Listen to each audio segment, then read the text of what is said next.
Most oil rig tip videos usually focus on how to climb up the different levels on the rig.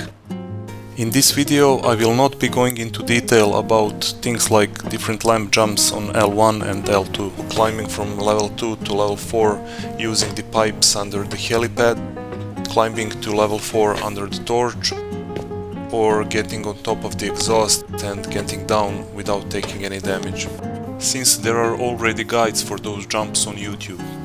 I want to focus on something I haven't really seen covered in other videos, that is mastering the movement when jumping down to the lower levels. This can be really useful for catching enemies off guard, for safely disengaging and healing without the risk of getting pushed right after you take down one of their teammates, for example, or when you need to get down quickly because someone is countering without having to run all the way to the stairs. This first jump is really easy since the decks on both levels overhang. You just need to time your jump right and hold the W key and you will land on L3. The next jumps are what I'd call medium difficulty, because one of the levels is flat while the other has an overhang. That means you'll need to learn how to control your movement mid-air.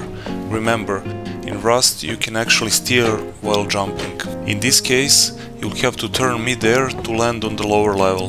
The best tip I can give you is to be patient. Don't turn too early. If you do, your head will clip the upper level and you'll fall straight down.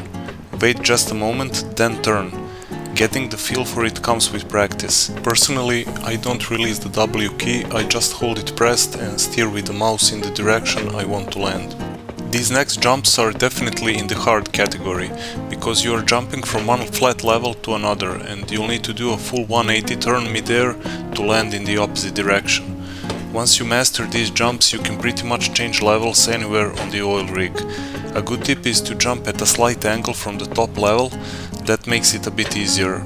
But as you'll see in some of these examples, you can also jump straight down if you time it perfectly. You've probably seen people use these pipes to get to level 3, but once you get used to jumping down like I showed you, you can pull it off just like this. Some bonus stuff you could do: if someone is countering you, you can quickly jump 2 levels down here without taking any damage. You can also jump from helipad to L3 here, but you will take some damage. Also, one more thing: if you're not 100% confident you can make the jumps, try not to do it over the dock or this pipe here, because you will die if you fall on it. Or if you are the real Chad, you can try this jump and land on the ladders above the dock, but I wouldn't recommend it. That's about it. I believe with a bit of practice anyone can pull these jumps off consistently.